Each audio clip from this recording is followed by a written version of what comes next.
Good day students, this is part third of chapter 4 air. ठीक है ना। हम लोग विंड्स के बारे में पढ़ा था स्टूडेंट्स, और विंड्स को इस जस्ट उसी के आगे थोड़ा सा पार्ट रह गया था विंड्स का, है ना। So we will discuss about winds. Winds can be broadly divided into 3 types. Winds को हम लोग कितने टाइप्स में डिवाइड कर सकते हैं? 3 टाइप्स में।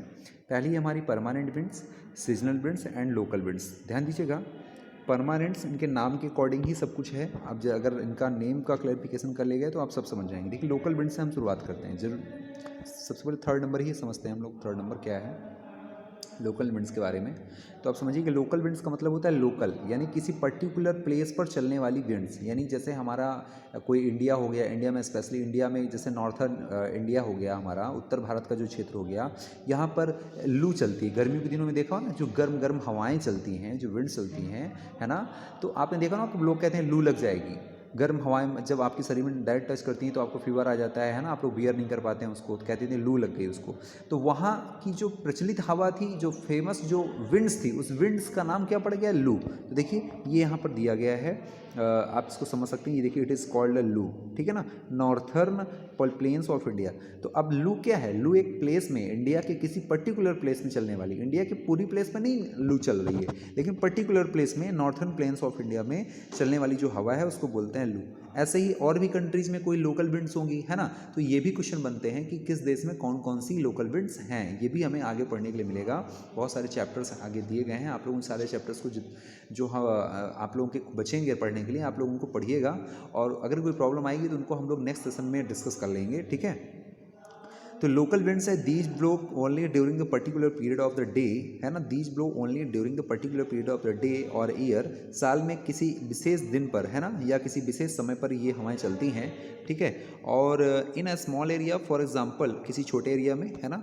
For example the land and sea breeze. अच्छा देखिए, लैंड और सी ब्रिज भी होती है। लैंड ब्रिज क्या होती है, सी ब्रिज क्या होती है, ये भी समझिए। देखिए, लैंड ब्रिज और सी ब्रिज, सीधे सीधे समझिएगा, लैंड ब्रिज सी ब्रिज। ऐसी हवाएं, पहले भी मैं लैंड ब्रिज बोल रहा हूँ। लैंड ब्रिज क्या होती है?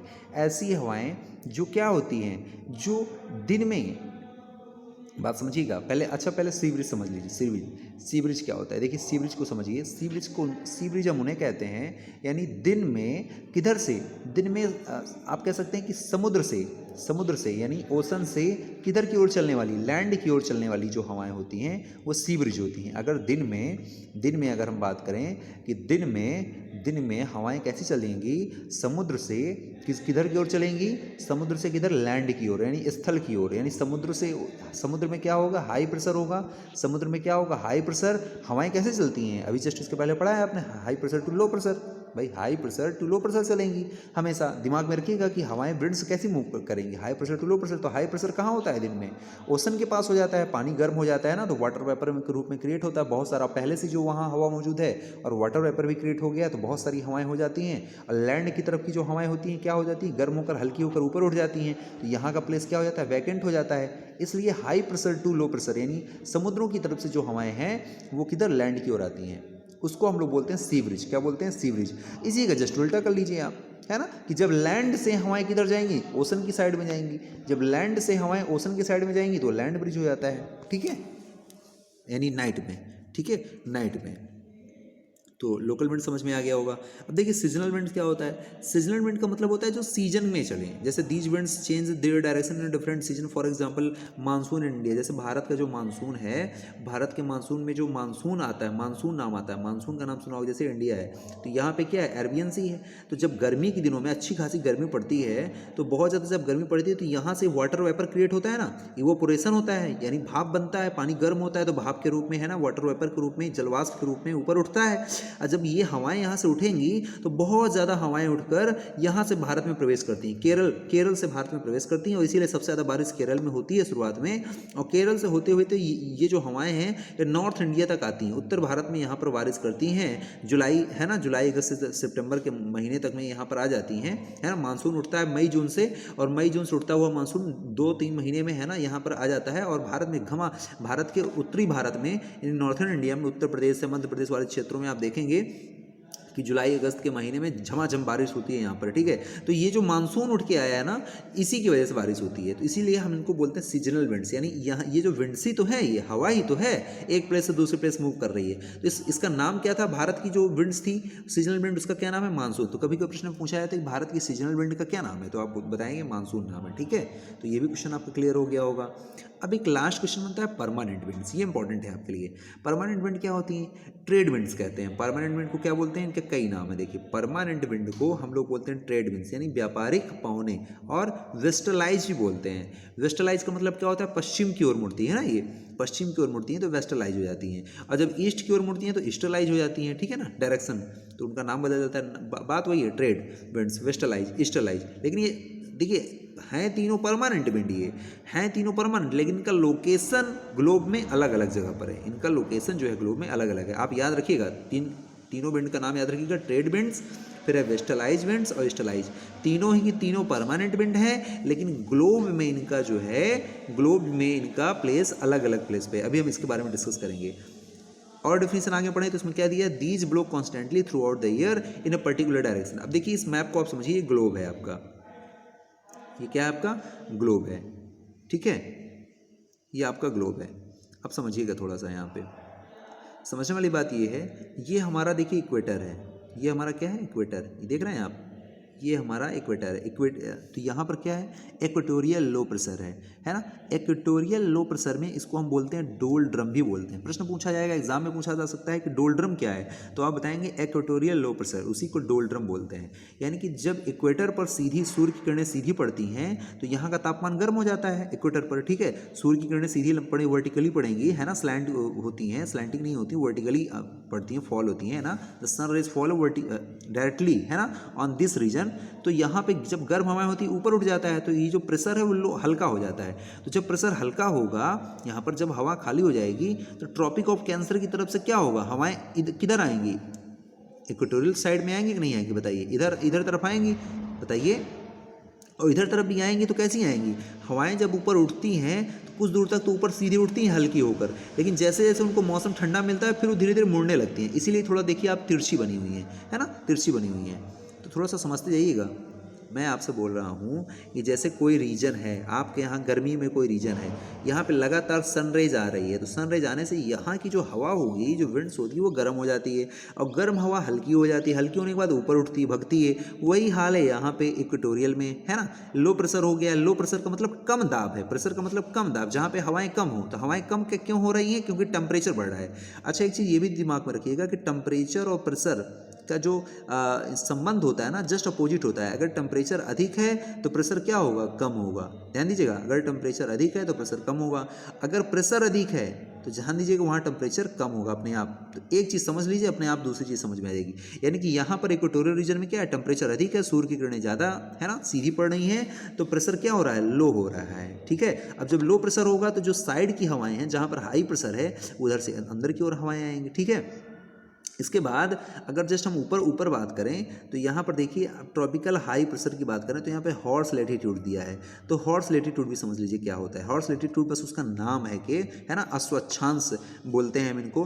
ट्रॉपिकल हाई ये कब हो जाता है, ट्रॉपिकल ऑफ कैंसर से ऊपर। यानी आप देख सकते हैं कि ये हाई प्रेशर कितने डिग्री से कितने डिग्री में आ रहा है, तो लो प्रेशर कितने डिग्री में है, 0 डिग्री में लो प्रेशर हो रहा है, ठीक है ना। इसके बाद आप देखेंगे जो ट्रॉपिकल हाई प्रेशर है वो कितना है, 30 से 35। ये बिल्कुल इंपॉर्टेंट है, याद रख लीजिए, 30 से 35 दक्षिणी में और 30 से 35 उत्तरी में। इनको अश्वक्षांश बोलते हैं, उत्तरी बोलते हैं। डोलड्रम हमारा क्या है, 0 डिग्री में है, ठीक है।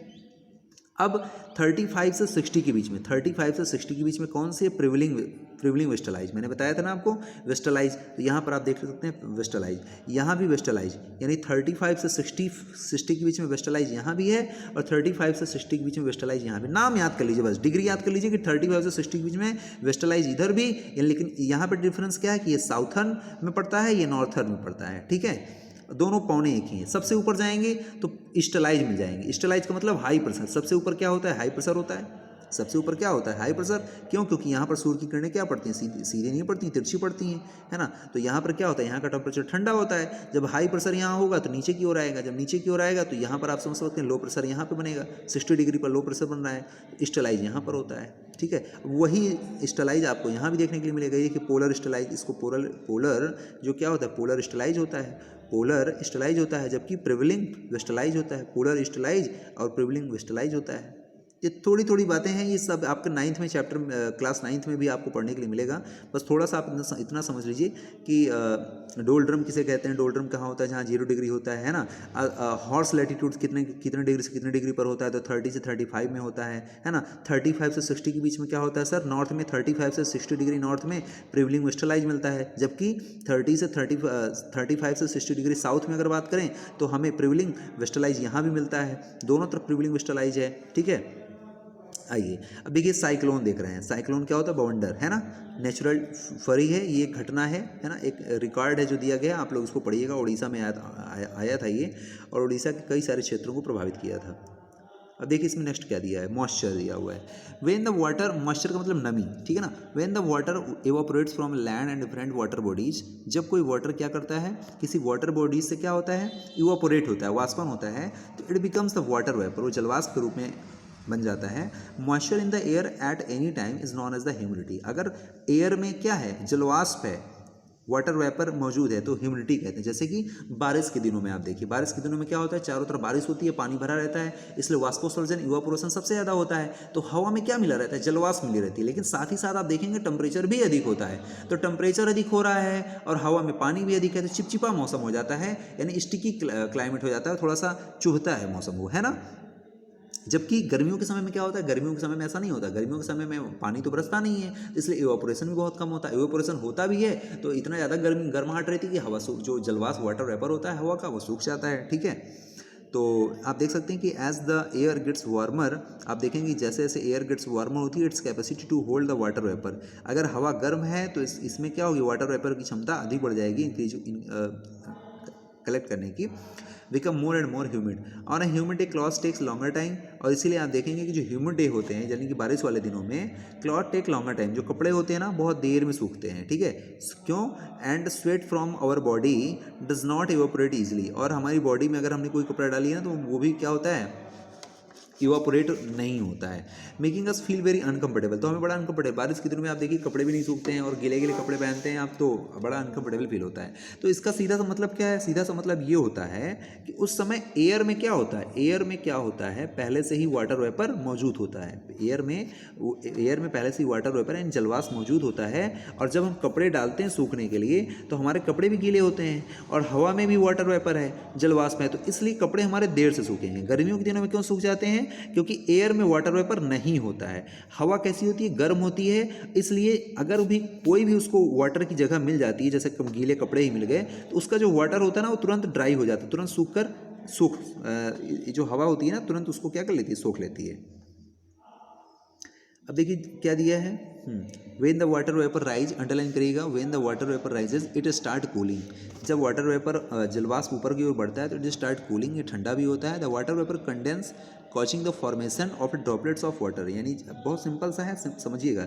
जैसे वाटर है, पॉन्ड्स, वाटर बॉडीज में पॉन्ड्स है, ओशन है, तो यहाँ पर बहुत सारे क्या होते हैं, यहाँ पर कंटिन्यू सनलाइट पड़ती रहती है तो वाटर वेपर बन जाता है। जैसे आप एक भगोने को अगर आप हीट करेंगे, गर्म देंगे, आग देंगे, तो उसमें भाप बनेगी ना, वैसे ही क्या होता है, जैसे हमारी चारों तरफ वाटर बॉडीज हैं, इनमें कंटिन्यू सनलाइट और पानी गर्म होता है, तो वो क्या बनता है, इवापोरेट होता है। इवापोरेट मतलब गर्म होकर भाप में बनना, उसी को इवापोरेट बोलते हैं। इससे क्या बनता है, वाटर वेपर बन जाता है। यानी हवा किस रूप में हो गई, ऐसी हवा जिसमें पानी मौजूद होता है, उसी को वाटर वेपर बोल देते हैं, यानी जलवाष्प, ठीक है। तो अब जब ये जलवाष्प बहुत सारा हो जाता है तो ये ऊपर की ओर भगता है, ठीक है ना, ऊपर की ओर जाएगा। जब ठंडा होगा तो कंडेंस होगा, condense causing the formation of droplets of water के ड्रॉपलेट्स के रूप में बहुत सारे बन जाते हैं। और clouds just masses of such A water droplets, और ऐसे ही वाटर ड्रॉपलेट्स के बहुत सारे, जब वाटर ड्रॉपलेट्स के मासेज बहुत बड़े हो जाते हैं तो वही हमें क्लाउड्स के फॉर्म में दिखने लगते हैं, ठीक है। सिंपल सा है। यानी कि जब यही वाटर वेपर जब ऊपर जाके कंडेंस होते हैं तो वाटर ड्रॉपलेट्स के रूप में बहुत सारा वाटर जो मासेज होता है वाटर ड्रॉपलेट्स के क्लाउड्स के रूप में दिखता है। When these droplets of water become too heavy, जब ये ज़्यादा कंटिन्यू, अब इवापोरेशन तो कंटिन्यू हो ही रहा है, भाप तो बनी रही है ना, जलवाष्प वाटर वेपर की मात्रा ऊपर जा ही रही है बार बार, तो जब ये बहुत काफ़ी हो जाती है तो then they come down as a precipitation, तो ये प्रेसिपिटेशन के रूप में यानी नीचे आता है, लिक्विड फॉर्म में आ जाता है, इसी से बारिश होती है। अब देखिए jet planes flying in the sky leave a white trail behind them. Jet planes जो होते हैं flying in the sky leave a white trail behind them, उसके उनके पीछे आप देखे होंगे कि किस तरह से बनता है। The moisture from their engines condense, जो मॉइस्चर होता है ना फ्रॉम दियर इंजन, उनके इंजन को क्या करता है जस्ट बिहाइंड देम, तो moisture from their engines condenses we see the trails of their condensed moisture from some time when there is no air movement to disturb it. तो we see the trails हम ये देखते हैं कि this condense ये क्या करता है, मॉइस्चर को क्या करता है कंडेंस कर देता है for some time when there is no air, जहाँ पर एयर नहीं है movement to disturb it. Precipitation क्या होता है, precipitation that comes down to the earth, यही मतलब बारिश है ना, in liquid it is called rain. तो क्वेश्चन पूछा जा सकता है कि रेन क्या होती है, तो आपसे आपका सीधा सीधा आंसर ये होना चाहिए कि प्रेसिपिटेशन है ना that comes down to the earth liquid form, जब प्रेसिपिटेशन लिक्विड फॉर्म में आता है तो रेन होता है। कभी कभी प्रेसिपिटेशन लिक्विड फॉर्म में नहीं होता, कभी कभी बर्फ भी गिरने लगती है ना, बर्फबारी भी होती है, इसीलिए दिया है इसमें लिक्विड फॉर्म साफ साफ, तो जब लिक्विड फॉर्म में रहे प्रेसिपिटेशन तभी रेन बोलना है। तो मोस्ट ऑफ द ग्राउंड आप देखते हैं water comes from rain water, plants help preserve the water, plants जो होते हैं वो वाटर को प्रिजर्व करते हैं। When the trees on hill sides are cut rain water flow down है ना bare mountains and can cause the flooding of low lying areas. Water जो होते हैं बहुत ज़्यादा अब्जॉर्ब कर लेते हैं पानी को, इसलिए फ्लड की पॉसिबिलिटी बहुत कम हो जाती है। अच्छा, एक इंपॉर्टेंट चीज़ दी गई कि on the basis of the mechanism there are 3 types of rainfall, the conventional rainfall, orographic rainfall and cyclonic rainfall. Simple सा है, सब तीनों को मैं एक बार बता दे रहा हूँ, देखिए क्या है। साइक्लोनिक रेनफॉल का मतलब ये होता है जो साइक्लोन से रेनफॉल होता है, यानी कि साइक्लोन का मतलब चक्रवात, चक्रवात से जो उठता है मानसून, ठीक है ना, साइक्लोन अगर बन जाता है तो वो साइक्लोनिक रेनफॉल हो जाता है। एक मिनट में थोड़ा सा सिलेक्ट कर लेता हूँ उसको, देखिएगा। जैसे साइक्लोन का मतलब ये होता है जैसे कि ये इंडिया है, अब इंडिया में हुआ क्या था, जैसे भी ऊपर हमने एक इवेंट बताया था कि इंडिया में होता कि जैसे इधर इधर क्या बे ऑफ बंगाल है, नीचे इंडियन ओशन है, ठीक है, और इधर इंडिया है, इधर भी इंडिया का एक पार्ट बंगाल है, इधर आंध्र प्रदेश है, इधर उड़ीसा है ना, इधर बंगाल है, इधर इधर म्यांमार है, तो 3 साइड तरफ से घिरा हुआ है, तीनों तरफ से, और इधर पूरा क्या है ओशन है। तो ये साइक्लोन बनने की पहली स्थिति होती है, सिचुएशन होती है। अब जब यहाँ पे होता क्या है, यही जो सी ब्रिजेस लैंड ब्रिजेस वाली जो मैंने आपको कंडीशन बताया है ना, पानी गर्म होगा तो हाई प्रेशर होगा, हाई प्रेशर होगा तो फिर धीरे धीरे है ना ये ऊपर की ओर क्या होगा, हाई प्रेशर बढ़ेगा यहाँ पर, और ये यहाँ से जो प्रेशर होता है ना, ये भी प्रेशर यहाँ से जब लैंड ब्रिज और सी ब्रिज होती है तो यहाँ से क्या बनता है, प्रेशर बनता है, वही जाके आगे साइक्लोन बन जाता है। और साइक्लोन जब होता है तो एक बाउंडर की तरह बनता है, चक्रवात की तरह ऐसे ऐसे हवाएं घूमती हैं, ठीक है ना, ऐसे ऐसे हवाएं घूमती हैं और आसपास के क्षेत्रों पर प्रभावित करती हैं, उसके बाद फिर बारिश होती है। ये मॉइस्ट क्या है, रिलीफ वाला रेनफॉल देख लीजिए, यानी पहाड़ों में, पहाड़ों के पास जो वर्षा होती है, पहाड़ों के सहारे, जैसे मानसून मैंने बताया था ना आपको, मानसून कि जो मानसून उठता है पानी गर्म होता है तो वाटर वेपर के रूप में, तो जैसे पहाड़ होते हैं ना तो उन्हीं के सहारे से धीरे धीरे धीरे धीरे ऊपर चढ़ने लगता है। जो मानसून होता है जब ऊपर चढ़ने लगता है, जब ऊपर जाता है तो ठंडा होता है, जब ठंडा होता है तो क्लाउड्स बनते हैं है ना, कंडेंस होता है, क्लाउड्स बनते हैं और फिर बारिश होती है। तो ये माउंटेन्स का इसमें रोल होता है, इसलिए इसको ओरोग्राफी बोल देते हैं, सिंपल सा है। कन्वेंशनल रेनफॉल क्या होता है, कन्वेंशनल रेनफॉल का मतलब सीधा मतलब वही है जो आज आपके यहाँ बारिश होती है, वही कन्वेंशनल रेनफॉल है। जो मैंने भी आपको इसमें बताया वो कन्वेंशनल रेनफॉल का एग्जाम्पल है कि पानी गर्म होता है, फिर ऊपर धीरे धीरे है ना वाटर वेपर के फॉर्म में जाता है, फिर कंडेंस होता है, फिर बारिश होती है, वो आपका सीधा सीधा कन्वेंशनल रेनफॉल है, ठीक है। तो इस तरह से 3 टाइप्स के रेनफॉल हैं। Rainfall is very important for the survival of plants and animals, it brings the fresh water है ना टूवर्ड सरफेस, फ्रेश वाटर आता है हमारे सरफेस में। If rainfalls is less water scarcity and drought occur, अगर हमारे water rainfall बंद हो जाएगी तो क्या हो जाएगा, स्कार्सिटी आ जाएगी, स्कार्सिटी एंड ड्रॉट अकर है ना, अल्पता आ जाएगी, वाटर पानी की कमी हो जाएगी है ना, सूखा पड़ जाएगा। On the other hand if it is more floods takes place. तो इस तरह से चैप्टर कंप्लीट हो गया है और बहुत ही छोटा सा चैप्टर था, आप लोग अगर 1-2 बार रिवाइज करेंगे तो बड़े आराम से आप लोग इसको कर सकते हैं। Okay, thank you for this class.